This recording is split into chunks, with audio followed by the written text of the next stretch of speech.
Hello everybody, my name is Bodens and welcome to a FIFA 14 trading tip for Ultimate Team. This is going to be a guide to help you have the best start on FIFA possible for FIFA 14. This is going to be the web app guide and this is really going to help you guys, so hopefully you enjoy it. Before we get started though, if you're looking to buy or sell any coins, check out the FIFA Coin Express. Link is in the description. You can use a code there to get even more of the coins that are insanely cheap right now, so check them out in the description. So here we are, we're on the web app.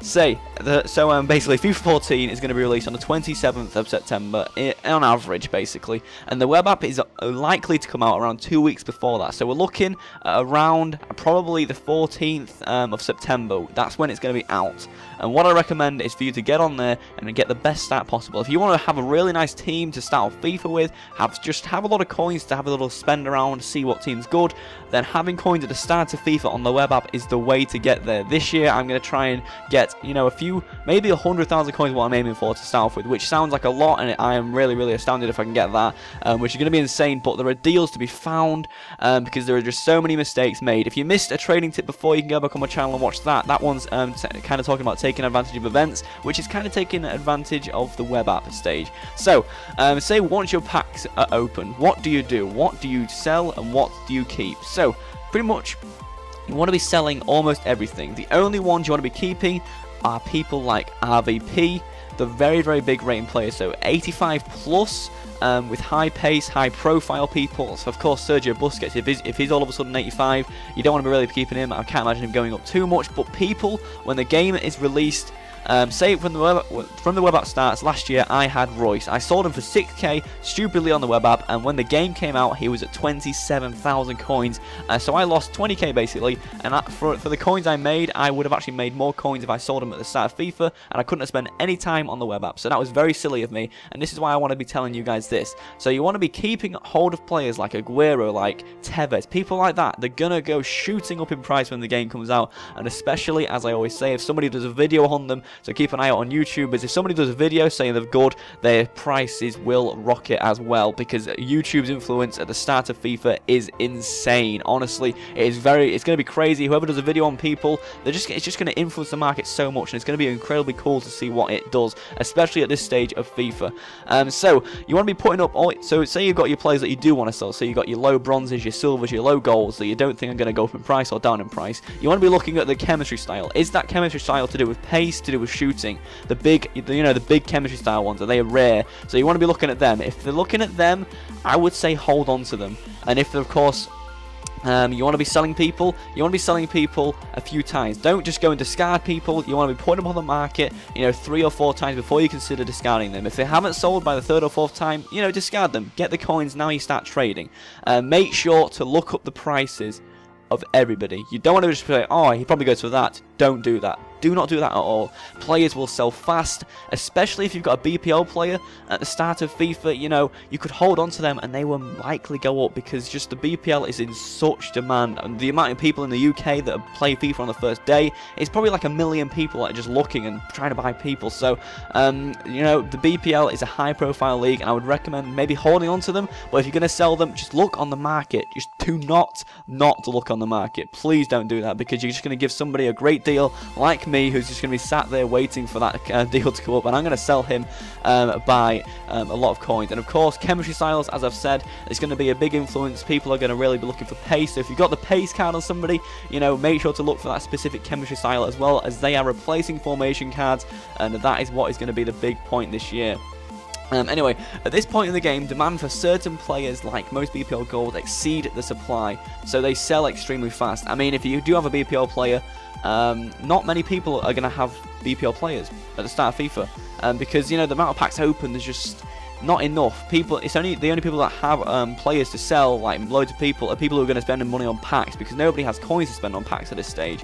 So the amount of people on the market isn't going to be as much as the supply for them, or as the demand for them, sorry. So people are going to be wanting these BPL players so much that it's going to drive the price up ever so slightly. You can see like little people going for quite a bit in the BPL, so keep an eye on that, and I would recommend trading in the BPL. If you find a point, any point in the BPL that you can trade in, just stick with it, because any little coin is going to be a great advantage. So I've got some notes here.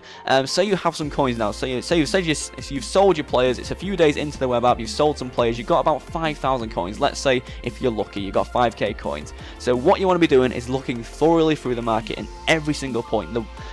Chemistry styles, players in the BPL, players in the Serie A, players in anywhere, bronzes, silvers, golds. Look for these people. If you find a place where you can make 50 coins easily, every 2 minutes, if you can keep on making 50 coins, then you stick with that, because 50 coins at the web app stage is a really big advantage. Honestly, guys, you're going to be insanely lucky to be making 1,000 coins of profit. I mean, when you've got 50k, you might be able to, because you can spend more and get more in return. That's what it is in these. That's what it is in these cases. But of course, if you've got 5k, making a 1% return on every single buy that you make is really good. And if you can have 20k to start off with, and when FIFA comes out, you got a really good start, to be honest. And that's really what you want to be aiming for. Having a big amount of coins isn't really necessary. Just having a nice amount of coins is what's necessary for you to start a nice little team. So the main point I wanted to speak about was, say you wanted a certain chemistry style team. So say you wanted everybody to have the pace feature.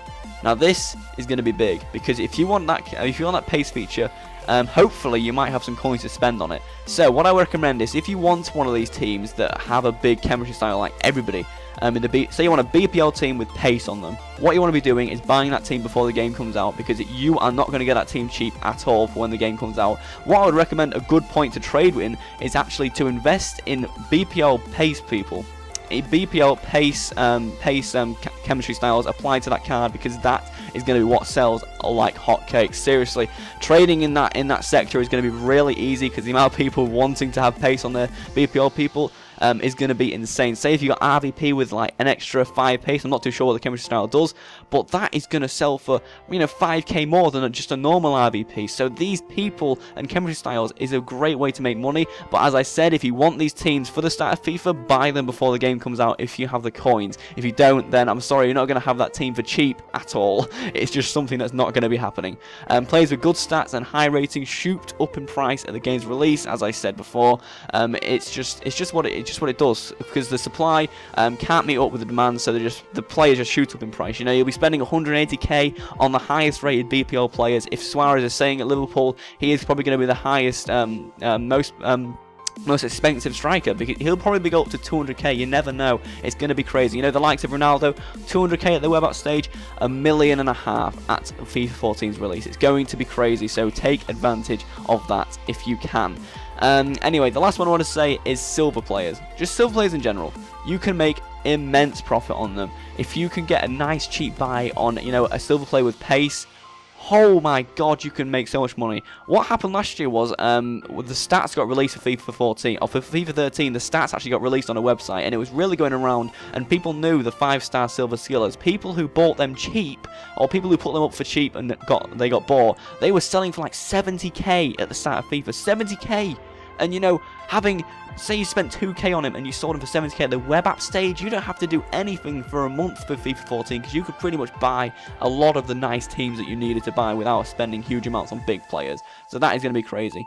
One last thing, pretty much the last thing, is taking advantage of people's mistakes. People will be putting up players for the wrong prices, because, as I said in this video, it's not going to be viewed by a percentage of the people who are going to be playing FIFA 14, and people are just going to not look at the prices that people are going for, and they're going to put them up thinking that they're not worth too much. Take advantage of that. If you know someone who's got 5-star skills and that people don't know about, you take advantage of that and you buy that player on the cheap and you sell them for more, because people are going to know about these people, but some people aren't. So taking advantage of just silly mistakes, little market things anywhere is what you want to be doing, and it's what I'm going to be doing for FIFA 14. So anyway, guys, that is pretty much it. That's all I can help you with at the web app stage. If you'd like me to do some more trading tips, leave a like on this video. If it gets up to 500 likes, I'll do another one of these soon. So hopefully you guys enjoy. You can click in on the right or the left of the screen now. The left is my Minecraft channel where you can go and subscribe. The right is another trading tip for taking advantage of events. So hopefully you guys have enjoyed. If you're not already, subscribe for more. And as always, I hope you had a great day.